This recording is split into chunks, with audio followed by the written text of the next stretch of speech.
Nagaa Waaqayyoon haa ta'u lafa jirtanitti jaallatamtoota maatii Waaqayyoo. Egaa gaaffii na dhiyaate walumaan laallee asumarraa ofumaa koo dubbifadhee ofumaa koo gaaffii isin deebisa. Faarfannaa yeroo jalqabaaf bara meeqa siif kenname maal jedhamee nu faarfadhu jedha. Faarfannaan bara jalqabaaf naa kenname bara isaa hamma kana jedheen beeku garuu xinnummaa kootti sababii faarfachuu jalqabeefi lafan tikaa horii eegutti waan faarfachaa guddadheef. Garuu faarfannaa yeroo jalqabaaf naa kenname na yaadadha.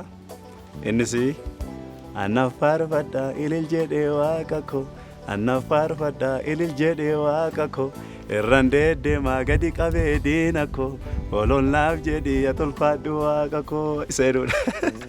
Kaasettii koo jalqabaa irratti illee yaadattoota faarfannaa kana hojjedheera bara xinnummaa koo yookiin faarfannaa jalqabaaf naa kenname jechuudha. Gaaffii itti aanutti darba. Meeshaalee muuziqaa keessaa kiiboordiidhaan ala meeshaalee muuziqaa hundi haa balleeffaman. Tokko duwwaan siif hafu yoo jedhan kam hambifattaa jedha. Kiraara nan bifadha. Hin badin illee dibadee kiraara nan bifa sababiin isaa xinnummaa kootti kiraara faarfachaa waan guddadheefi isaan filadha. Haa ta'u gaaffiin itti aanu yeroo jalqabaaf isteejii baatee maaltu sitti dhaga'ame faarsa namaa kam faarfatteedha. Yeroo jalqabaaf isteejii yaabee wanti natti dhaga'ame sodaadha. Yeroo sana akka ammaa kana sammuutti qabanneen faarfannu daftarii irraa faarfanna. Daftarii faarfannaa fuuldura kaa'ee yookiin bubbeetti irraa kaasa asii sodaan na urgufaa. Akkoo nama afurri urgufee sodaan na urgufee faarfannaa kan makoon faarfadha yeroo san iyyuu faarfannuma amma faarfachaa ture na faarfadha ilil jedhee waaqa koo isa jedhu kana fa'aa isaanuma faarfachaa ture. Isaan kana deebii kanaaf jechuudha. Kanumatti aanee kan jiru isteejii kee gaafa sanaaf isa yeroo ammaa akkamiin ilaalteedha.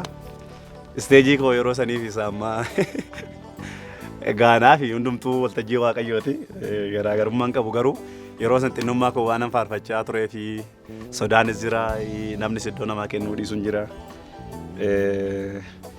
Fakkeenyaaf ammoo wanti yaadadhu yeroo sanii konfiraansii waamamee yeroo xinnummaa kooti namni waltajjii irra iddoo naa kennanii ennaan tajaajilaan dhufee bu'uura sirraa naan jedhe sababiin isaa ijoollee waan tureef eessan naqa bu'ee gara bittan deeme ennaan faarfataan biraa affeerame ganaa dhufa waan ta'eef kunan keessummoototii bu'ii naan jedhe.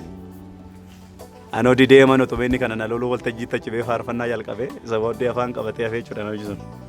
Wanta akkas akkasii nama mudata. Isa ammaa namni ammoo ayyaanatti dabalaa deemu akkuma Phaawulos Timootiyoosiin itti guddachaa deemu namni hunduu akka baraniif itti of gadhiisa akkuma jedhu hojii Waaqayyoo itti of gadhiifnee waan hojjennuufi namaanaaf baay'ee natti tola. Gara gaafettaa nuti yeroo darbu akka faarfataa taate namni qaroo hin qabne yoo sitti dhufe hojiin kee maali siin jedhee akka faarfataa taate ibsuu fi barbaadde akkamitti akka jedhan itti agarsiifteedha.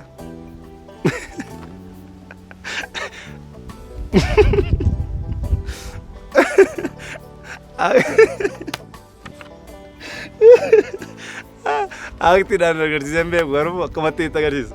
Maayikii waan itti qaba.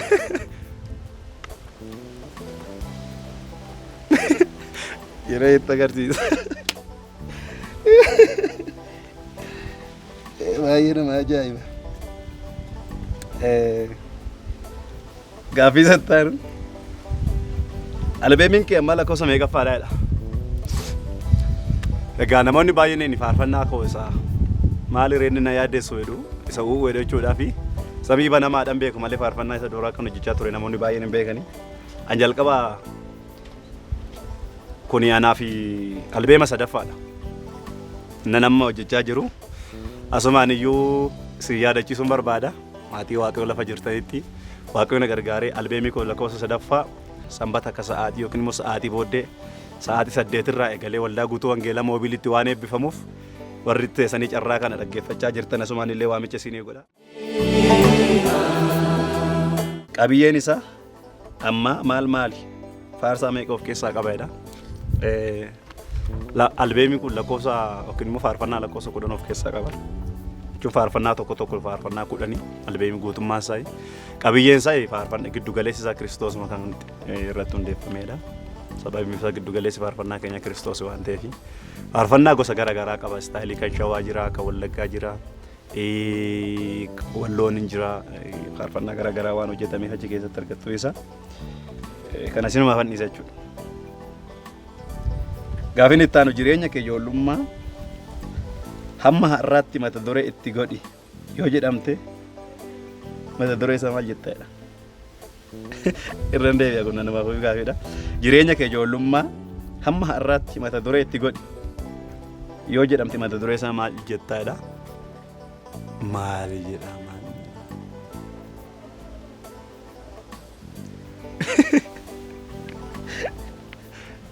Kana irraan darba naannoo na dhibee itti ulfaateera jechuudha.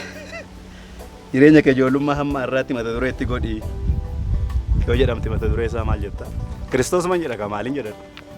Albeemiin kee amma baasii eegamsitti fudhateedha. Kun baay'ee anaa fi baasii baay'ee itti fixe. Ammayyaadha dukana hidhee kan hin lakkaa'u waan 100 ol fixeera. Ammayyuu ganaa 50 amma kana hin deema hidhee yaada amma eebba gaafa eebbichaatti. Gara 100,000 ol fixa amma eebbifamutti ammaaf garuu 100 ol fixu kana yaadadha. Eeshi nama 66 taatanii macaafa qulqulluu tokko qofti yoo jiraate kutaa macaafa tokko fudhadhaa yoo jedhamte kutaa kam fudhattaa maaliif fedha? Nama 66 taatanii macaafa qulqulluu tokko yoo jiraate kutaa macaafa tokko fudhadhaa yoo jedhamtan kutaa kam fudhatta maaliif fedha? Nama 66 taatanii macaafa qulqulluu tokko qofti yoo jiraate kutaa macaafa tokko fudhadhaa yoo jedhamtan kutaa kam fudhattaa maaliif jedha? Maatiyoos jalqabaa fudhadha. Sababiin isaa Yesuus Kiristoos achi jalqabeeti waan ta'eef seenaa isaa kan barreeffame dhalatee cubburraa addunyaa kana kan fayyisa waan ta'eef nus immoo ormoota turre karaa isaa ifatti baane waan ta'eef ani kutaa macaafaa keessa kana filadhu Maatiyoos isa jalqabaarraan filadha. Maatiyoos man filadha jechuudha. Isin immoo waan barbaadan filachuu dandeessu anqoo garuu kanadha. Maaliif inni jedhu deebisaa kenneera. Albeemii kee ammaa keessaa faarsaa tiraakii addatti jaallattu kamidha? Albeemii kee ammaa keessaa faarsaa tiraakii addatti jaallattu kamidha? Waaw. Kuni anaaf ofiinutti toleera. Sababiin isaa ani faarfannaa hunduma isaa nan jaalladha. Albeemii koo guutummaa isaa nan jaalladha garuu ofii waan keessaa filadhu qabu hunda isaa waan nan jaalladhuuf keessaa kanan jaalladha garuu faarfannaa Shawaa tokko innis akkas jedha xinneessa sineedha. Amaan amaatti walii galee tol galee ba'ee kiyyoo diriirsa saba kakuu lafarraa balleessuu maaliif jallinaan badee sammuunsaa akka murtoosaaf akka dhiyeenyaa fi namni sarara mootii taanu hin jiru hin dhufe mootichi dadhaboota fi galmee badee jijjiiru. Aman dhundhumaa dheeressee ol kaasee gubbaan ga'ullee muka dhundhumaa 50 mordokaaf yoo kaa'ellee saba kakuudhaan alatee yuudotarra duutiin ga'u waaqayyo dubbii fixeera eenyu fannoof akka ta'u. Namni mootiin jaallatu akkam ta'a farda mootii yaabbate karaasa guddichaa mandarichaa nana hin badu sanyii warra toloota akka mukameetti hundeessan gogullata hin badu sanyii warra toloota akka mukameetti hundeessan gogullata. Sayyid baay'een jaallata. Keessa wala qofsaa ishookaa galmee badee laalamee gatamaa barreen dhufe ishookaa yaa hojii harka waaqaa yihuudota fullifee jijjiiree labsii du'aa jireenyatti gatamaa lafaa kaasa ol kaasee karaasa guddichaa irratti maqaasaa kabachiisa guddichatu maqaasaa kabachiisa. Faarfannaa kana maaliifan jaalladha? Yihudoota irratti labsiin ba'e sun Yesuus Kiristoos Yihudoota keessaa waan dhalateef kakuu moofaa keessaa kakuu haaratti waan darbee faarfatamuuf faarfannachuu kakuu moofaa keessaa fuudhee Kiristoos irraan ga'e waan dhabu baay'een jaalladha. Waaqa isin eebbisu. Inni ittaanu maal baay'ee jaallattaa? Maal baay'ee jibbitaa? Maaliif fedha? Nyaata keessaa wanti baay'ee jaalladhu firfiriidha. Sababii isaati manaa koo firfirii cinaa gootu baay'ee waan natti mi'aawu fi sigaa firfirii taana baay'een jaalladha. Wanti baay'ee jibbu immoo buqqee. Inni ittaanu mudannoo jireenyaa tajaajila keessatti si mudate tokko nuuf himi. Egaa nuti yeroo hundumaa konfereensii bonaaf gana sagantaadha waan ta'eef yeroo deemnu mudannoo baay'ee ni mudata. Yeroo xinnummaa kootti konfereensii ba'u faarfataa waamanii ani ijoolleedha waan ta'eef ana dhiisaniitu faarfataa biraa eegaa turanii maal hedduu jennaan faarfataa biraa waamneetu isa eegaa irraa jedhan.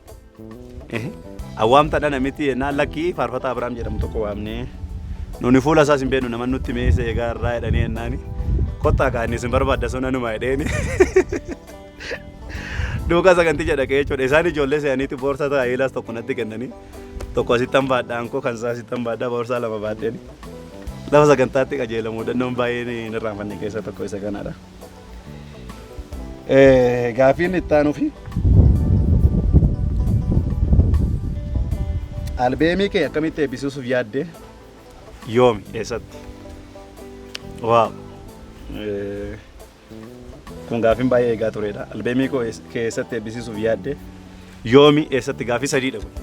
Yoom eebbisiisuuf yaadde isa jedhu akkuma jalqaba isinitti himee ture sanbata guddaa sa'aatii booddee sa'aatii 8 eegalee achitti eebbisiisuuf yaade akkaataa itti eebbisiisu achumatti wal argineetu haala isaa jiru wajjin laaltu eessatti isa jedhuuf immoo waldaa guutuu wangeelaa moobilii isa guullalleeru madaanalamii hospitaala Phaawulosin warri karaa piyaasatiin dhuftan xinnoo ishee dabartanii warri karaa askoodhaan dhuftan immoo xinnoo ishee madaanalamii isa addababaayii asii ol geessu san xinnoo darbitanii argattu Phaawulos hospitaala otoo hin ga'iin achitti eebbifamaa jechuudha.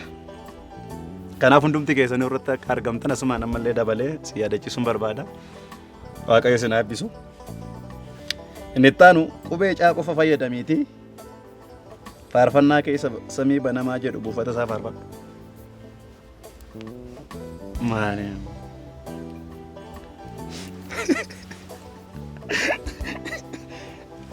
Qubee caa qofa fayyadamiiti faarfannaa keessa samii banamaa jedhu buufata isaa faarfadhu.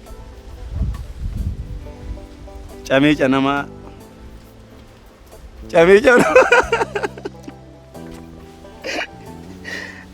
camii canamaa laalaadha. Camii bana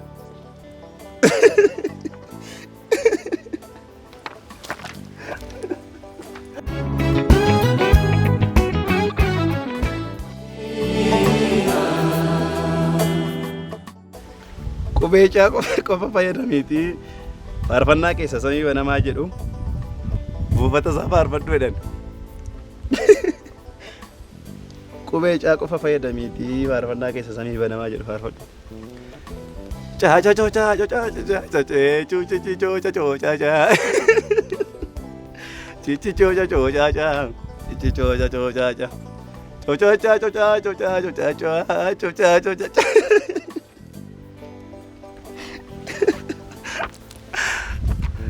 Nagaa Waaqayyo isiniif haa ta'u dhaggeeffattoota keenya lafa jirtan nagaa isiniif haa ta'u ulfaadhaa eebbifama turtee amma yoonaan wajjin gootaniif galatooma.